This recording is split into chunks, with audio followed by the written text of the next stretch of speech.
Listening Library presents The Jungle Book, The Strength of the Wolf is the Pack, by Scott Peterson and Joshua Pruett. Read for you by Robin Miles.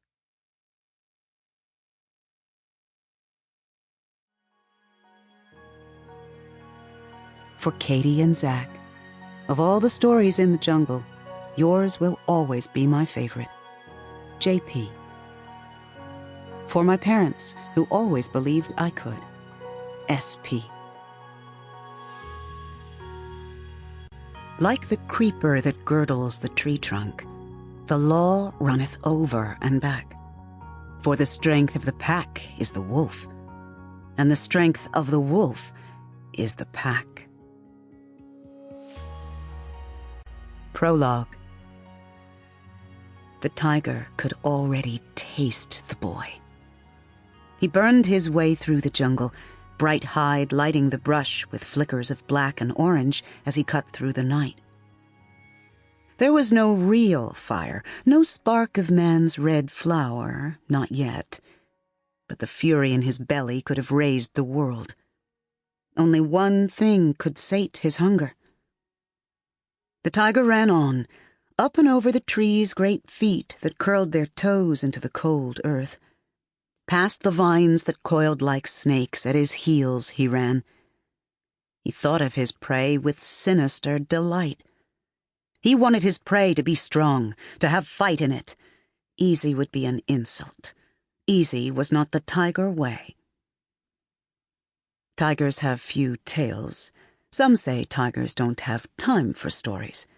They move too fast, their paws too burdened, their mouths already too full. There's no room for tales on their tongues.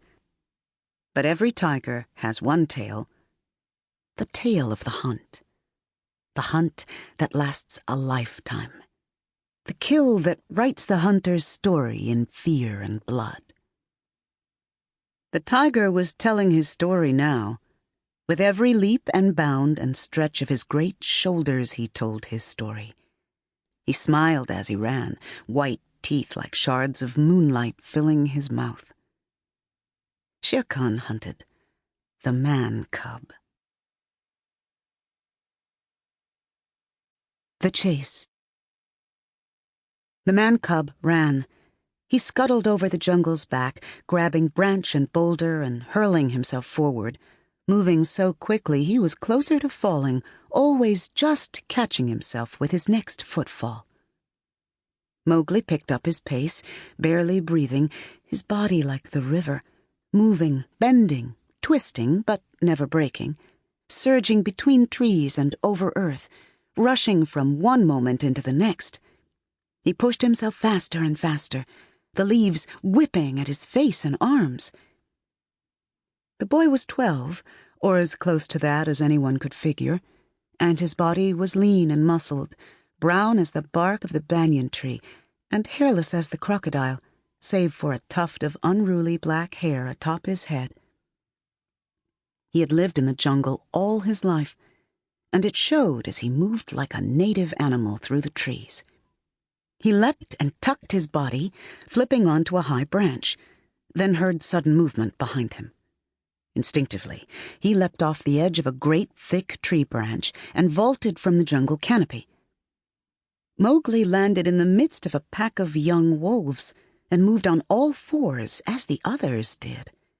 They snapped at him as they sprinted together, then reorganized themselves around Mowgli and ran in a pack, breathing as one, each footfall beating the earth. The music of the hunt, the song of the jungle. For an instant, they were a single beast. From behind, the shadow of their pursuer gained ground, and the wolves rushed forward, pushing ahead of the man-cub. Behind them, the cat never faltered, never slowed, its great muscular body built for the hunt. Mowgli strengthened his resolve, putting more into every move, every lunge, but the wolves were leaving him behind. They were faster, their shorter legs more powerful than Mowgli's. The creature tracking him was closing the gap. Mowgli couldn't look back. He knew his only hope was to think differently. He could never outrun such a large cat. But maybe he could outthink it. Or better yet, outclimb it. Mowgli reached out and grabbed vines as he ran past a large-bellied tree, his momentum swinging him high enough to scramble into the tree's head of branches. There wasn't a moment's hesitation in Mowgli's steps. He moved along the tree as if born to it, narrowly avoiding catastrophe with a simple pivot of his toe or duck of his dark, shaggy-haired head. Then he was flying again, feet leading, belonging to neither the earth nor the heavens, before landing on the next outstretched limb, which cried out with a terrible crack. The branch beneath him tore away from the tree, falling, and Mowgli fell with it. The earth spanked Mowgli, the impact of his landing ringing through his limbs. He could hear the predator crashing through the foliage. He tried to run, but it was too late. The cat pounced and was on the man-cub in an instant, pinning him to the cold, dark earth, face close enough to smell his breath. Then it spoke. "You must be the very worst wolf I have ever seen." Mowgli pushed the panther off, irritated that Bagheera had caught him once again. "Yeah, but if that branch didn't break, I would have made it," protested Mowgli. Bagheera clawed the belly of the tree, stretching his back, then sat on his hind legs and patted down his fur in places that had been ruffled during their exercise. The great cat was all muscle and reflex, black as night, and agile as any creature in the jungle. If he was tracking you after dusk, you'd see only the glow of his yellow eyes, if you saw anything at all. "Wolves do not hide in trees," said Bagheera. "If you want to live with the wolves, you must live the wolf way." Suddenly the jungle cried out. Yips and calls headed toward them as the young wolves finally circled back to Mowgli and Bagheera. Mowgli lit up as he joined his family, batting and pawing at one another, mouthing one another with safe, open jaws. "How'd we do, Bagheera?" asked one of the youngest. "Well," Bagheera began, but already the cubs had lost interest. "Let's go!" barked another. Then they all abruptly broke into a run, Mowgli following them as fast as he was able. He could keep up, but for how long? The big panther sighed, watching the man-cub trail away into the jungle. Such a tale, thought Bagheera, the strange tale of the man-cub called Mowgli. Bagheera took his worries with him as he padded after his charge, his responsibility, his man-cub, speaking aloud to the forest around him. If only the wolf pack needed that man-cub as much as he needed them. Headed home. Bagheera followed the wolves. He kept a leisurely pace while remaining mindful of the jungle. Cats can be vigilant with very little effort. It is in their blood and their eyes and their twitching whiskers. Bagheera's ears stretched back, then swiveled forward again, listening. Always listening. There was rustling in some bushes about 3 banyan tree lengths away, but from the titter accompanying the movement, he knew it was only muskrats.